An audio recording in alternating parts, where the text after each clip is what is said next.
So, hello once more to all who has joined just in the few last minutes.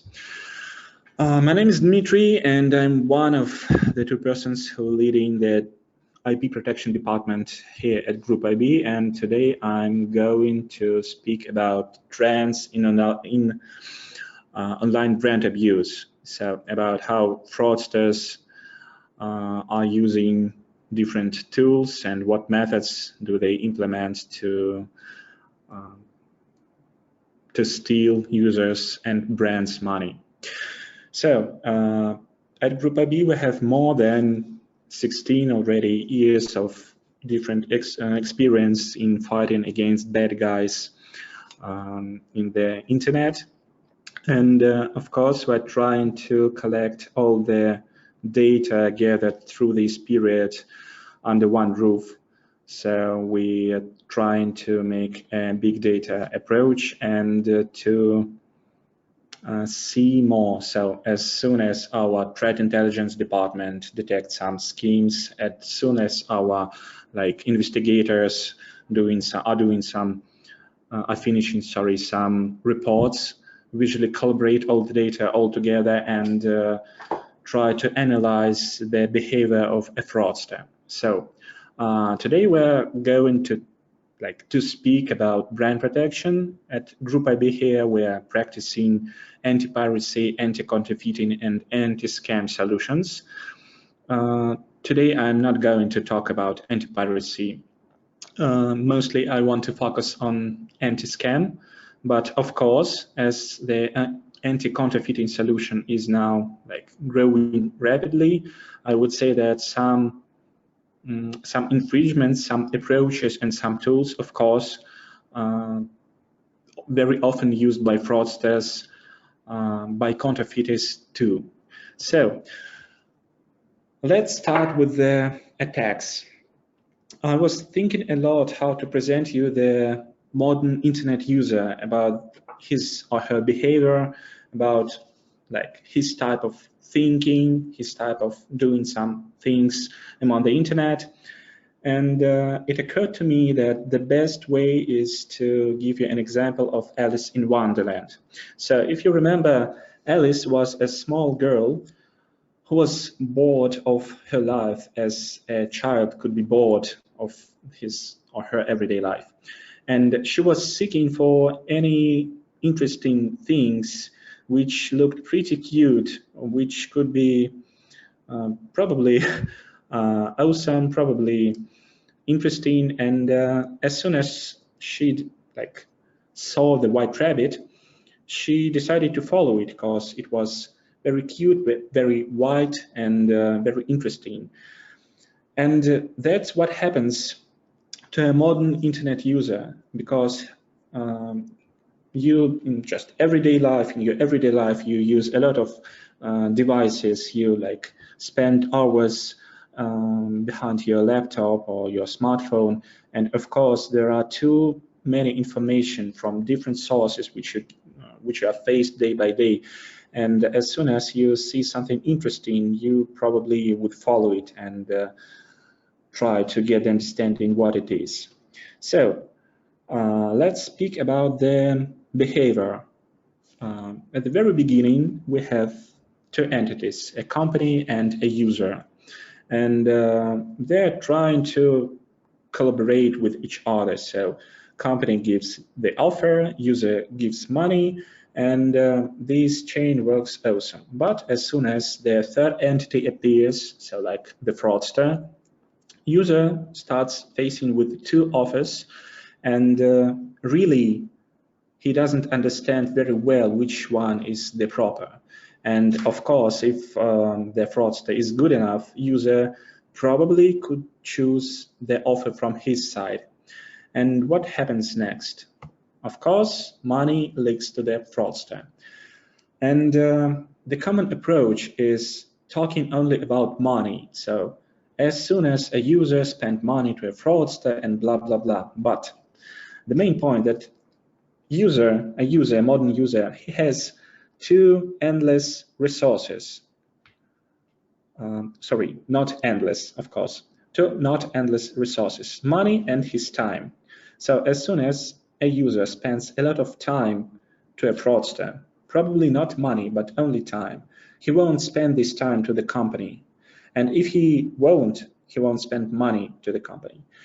So the main problem is to fight, to win this fight for the user's interest, for the user's money, and for the user's time. And of course, it will make huge impact to the company, to the brand, and to like selling some products of this company. So we see here that a fraudster uses some, not like uses, but suggests some offer. But how does he do it? Let's talk about it. So on the right side, you can see a lot of different fraudulent tools which are used day by day by many fraudsters. As I mentioned, they could be used by counterfeiters. They can be used by like scammers, etc. I think all of the tools are well known for you, and of course, you know what is phishing, what are fake websites, what are fake social media accounts, etc. So today I'm going to speak about the methods. How do fraudsters monetize those tools? How do they try to earn money? How do they try to steal money from a company or from a user? You can see the list of methods. Of course, you can just make a screenshot of this slide and probably save it to your future researchers.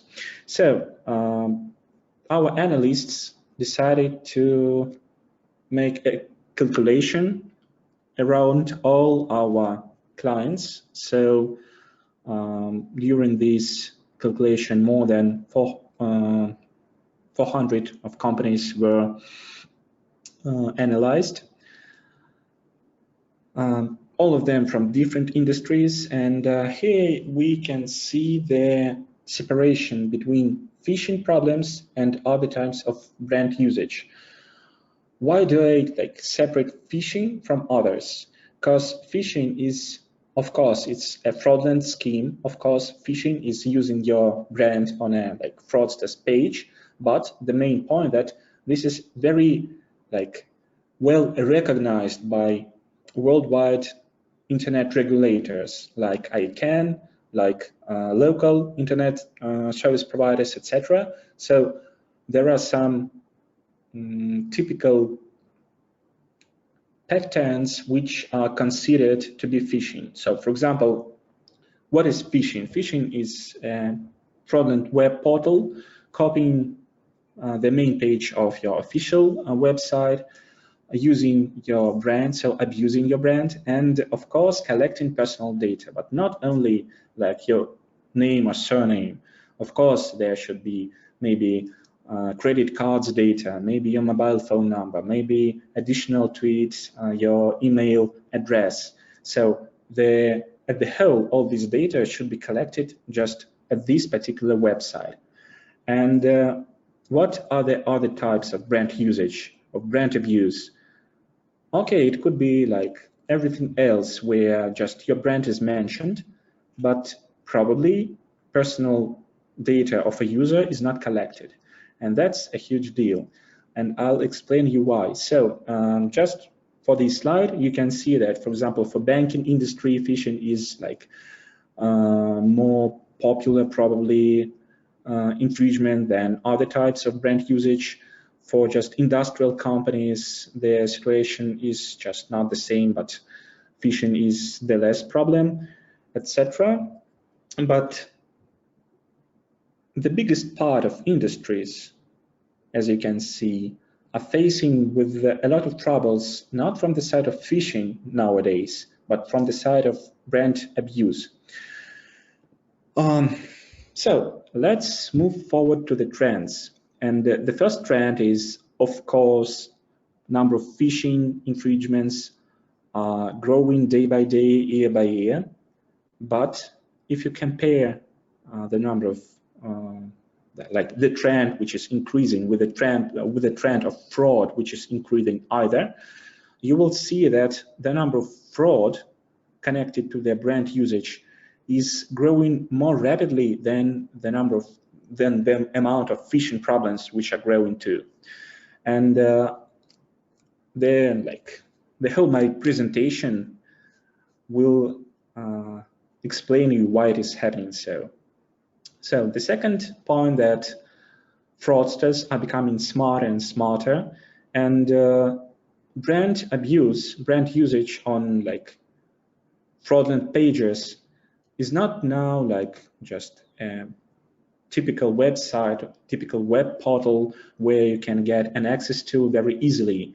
They use different approaches to make it much more difficult to hide all these problems from the brand owner eyes, from your law department's eyes, from our eyes, etc.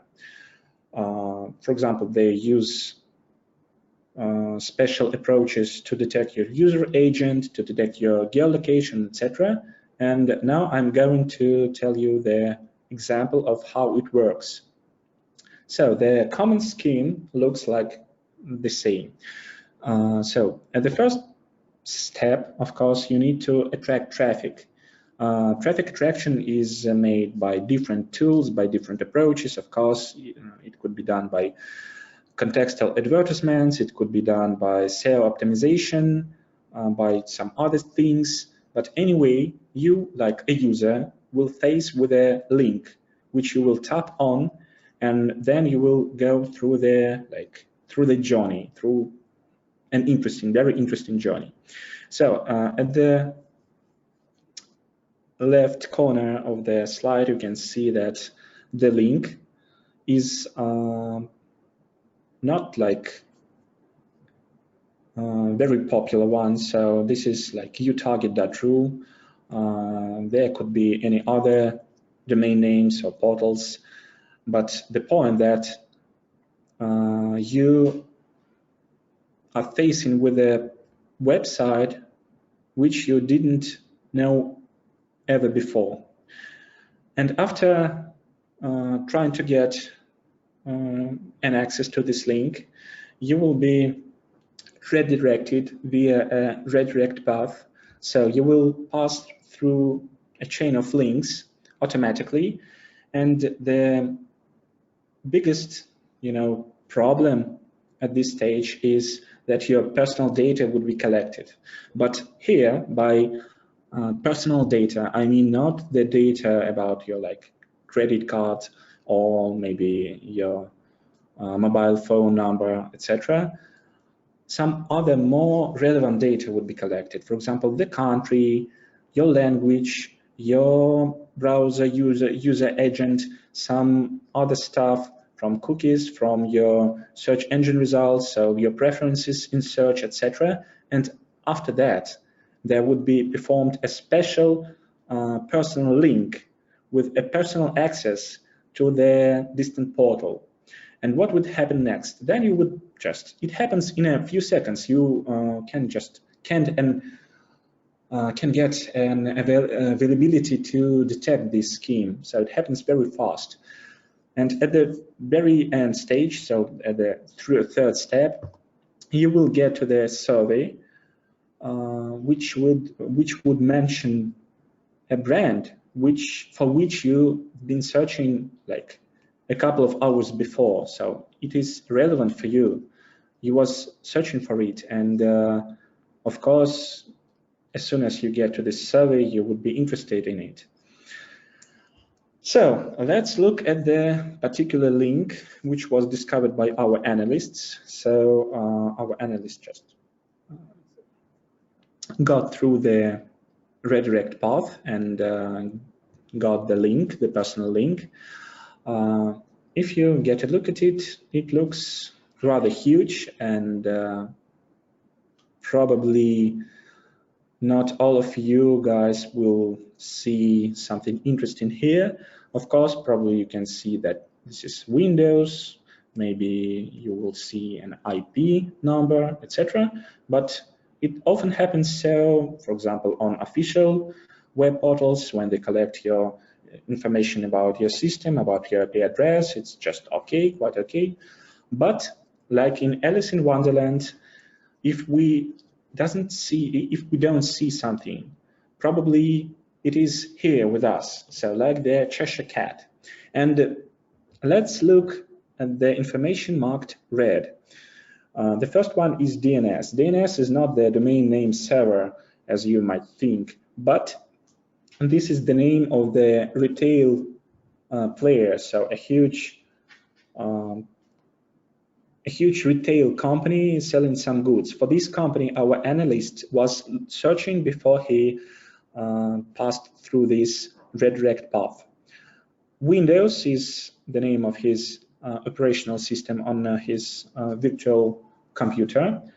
GARS Telecom is the name of the ICP, and IP is the IP address. Of course, we changed it, so just don't try to get an access to this one. But here was placed the original IP address of the computer from which this search was made. Okay, and now let's look at the next part of the link marked bold. So it is a special private key which was coded with base 64 and which was encoded by us. So here you can see that this key consists of a timestamp. So this is very interesting because this is a personal link which could be opened only from your computer, from your particular IP address, and in that particular moment. So if you try to get an access to this link, for example, a couple hours later, it won't be like available. So you will see that there are no content, or the page is unavailable or something. So it is performed only for you, only at that particular moment. And what is the trouble here? The trouble is you won't be able to detect this issue very easily, because you need to like emulate the computer, the movements of an original user, etc., and try to analyze the whole chain of redirects and try to analyze the end portal to which you are getting in. What about the chain of redirects? We tried to search more deeper and get a look on this particular link with our threat intelligence portal, and we detected a huge chain of really affiliated websites which were registered by the same guy. All these portals are involved in the chain of redirects. Not all of them are involved at the same moment, so sometimes the chain could consist of 3 or of 10 web portals, but all of them could be potentially used for just this chain.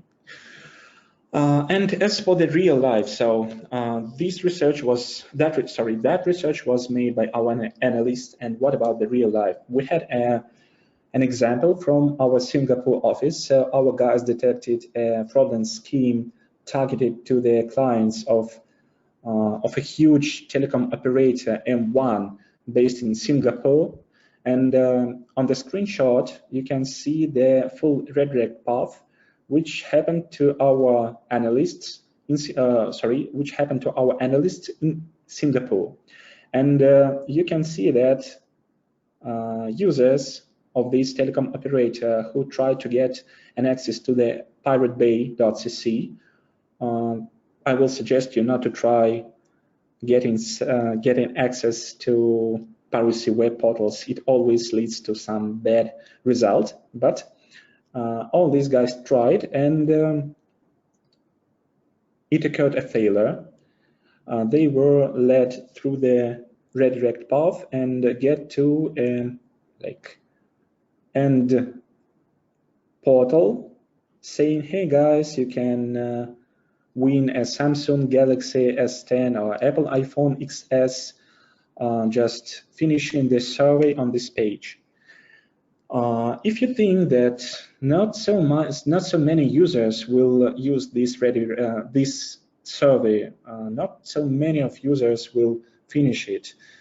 You can see at the number of users which visited this page per day. So there were more than 13,000 of users per day.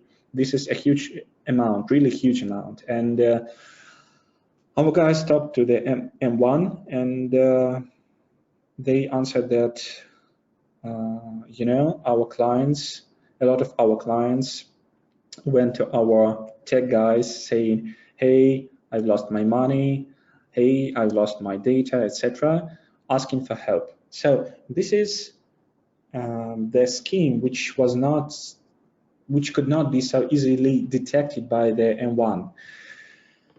And let's now talk about traffic, because the second point, which is very important in fighting against fraudsters, is the traffic attraction.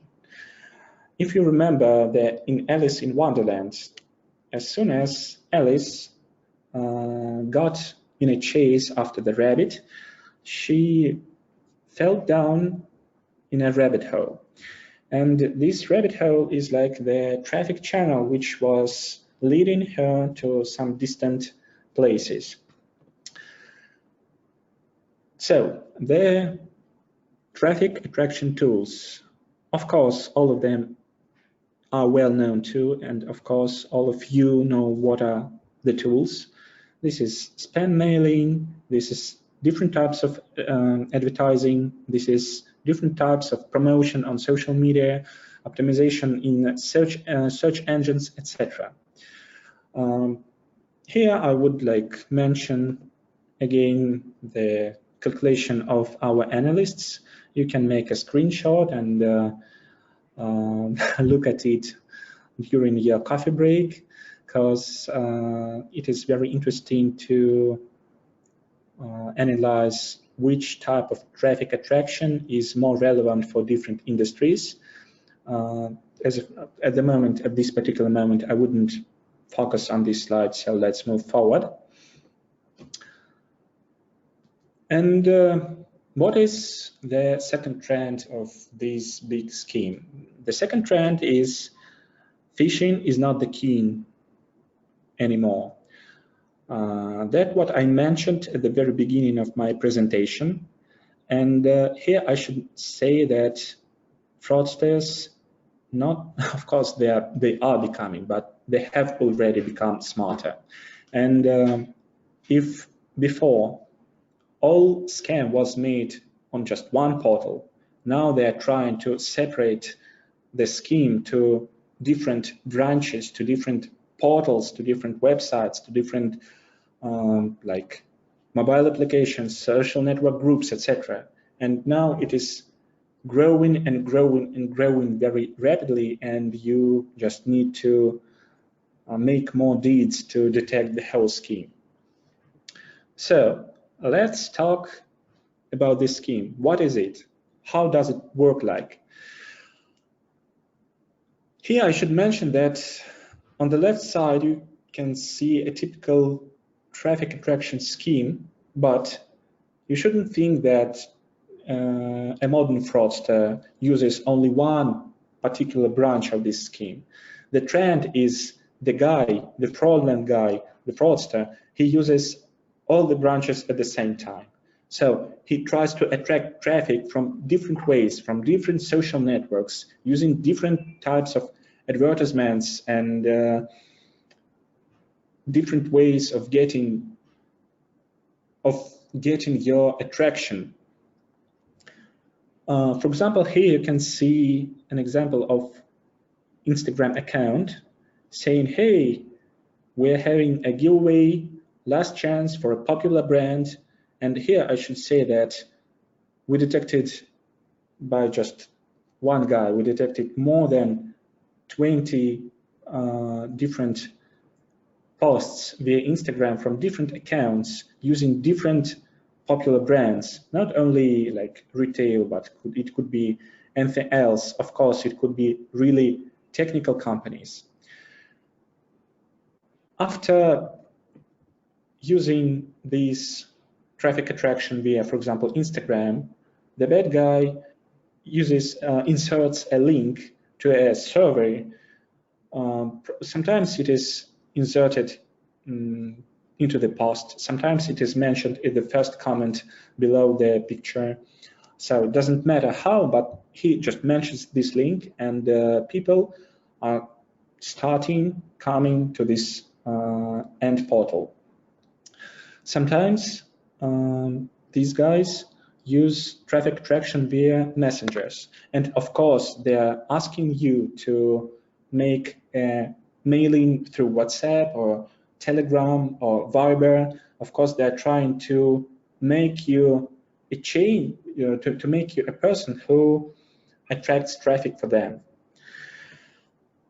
At the very end of this survey, so as soon as you finish it, as soon as you answer all the questions, they won't ask you for personal data. They ask you only for leaving your email to just send you the information about the giveaway or about the discount, so the personal code or something. So something in which you are very interested in. And some of you guys will think that, hey, I'm just leaving here an email. What is the trouble? It's just an email. I'm leaving it every day on different pages and nothing bad happened to me before. But as soon as you leave it, you will get a special letter. Sometimes it is made like a phishing letter, but day by day they're trying to use not phishing because it is blocked by for example, Google Mail, Yahoo Mail, etc. So they send you just an original email with a link. And of course, you can get to the distant link via contextual advertisements. So as soon as you get that link, as soon as you pushed it, and as soon as you tried to get an access to it, you just fell down the rabbit hole. And as soon you did it, nobody will understand where are you going to be in like 10 minutes, in 2 minutes. So the end of this rabbit hole is unknown. Why? Because you will get to the phishing resource, but this phishing resource would not use any brands. And that's a problem, that's a trouble. Because all huge companies who has their law departments, who has special cybersecurity analysts, of course, they are trying to search for brand usage. Of course, they're trying to detect phishing websites, but you won't ever detect this one because it is not affiliated with your brand.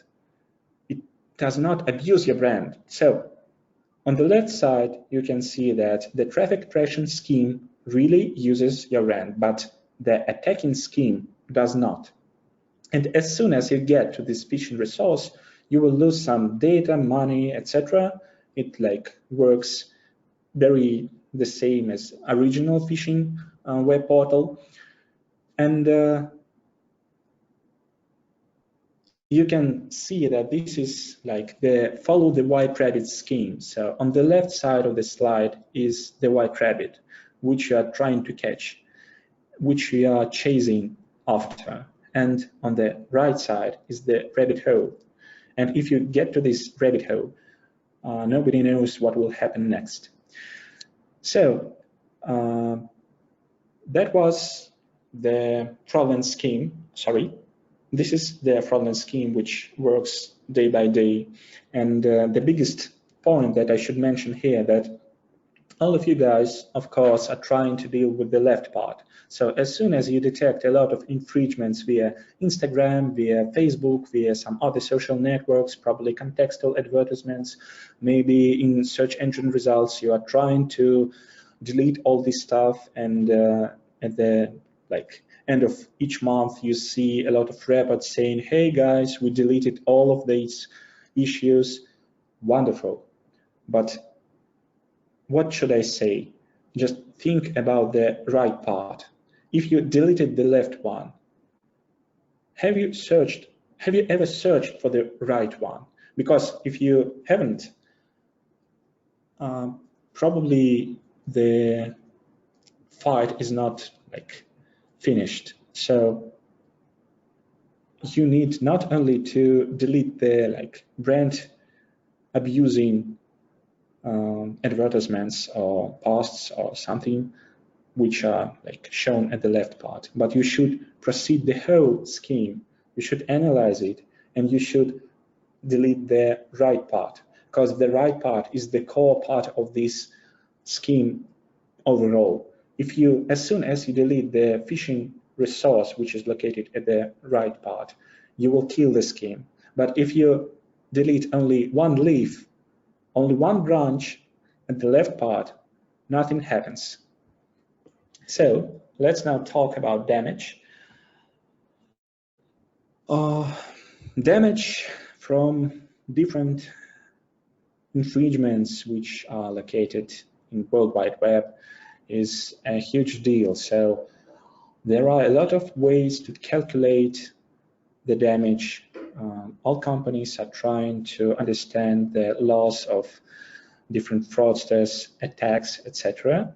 So we decided to make a common approach of calculation of a fraudster's revenue. Why this is a common approach? So very often different specialists use the first one. So the first approach is calculation of losses resulting from given violations. So you detected like 100 of violations or 1,000 of violations, and you are trying to make any calculations in regards to this number. And the second approach is trying to calculate the fraudster's profit based on a brand's popularity. Of course, as soon as your brand rather huge or not, as soon as your brand is like from one industry or from another industry, the second approach will show you different amount of revenue of fraudsters revenue, different amount of your losses, etc. But the main problem that the first approach, which is very often used separately from the second one, could not tell you the right number. And the second one, which is very often used separately from the first one, could not tell you the proper number of like revenue. And of course, you need to take them, to cross over them, and to think all together, to calculate the first one, to calculate the second one, and overall, you will see the whole picture.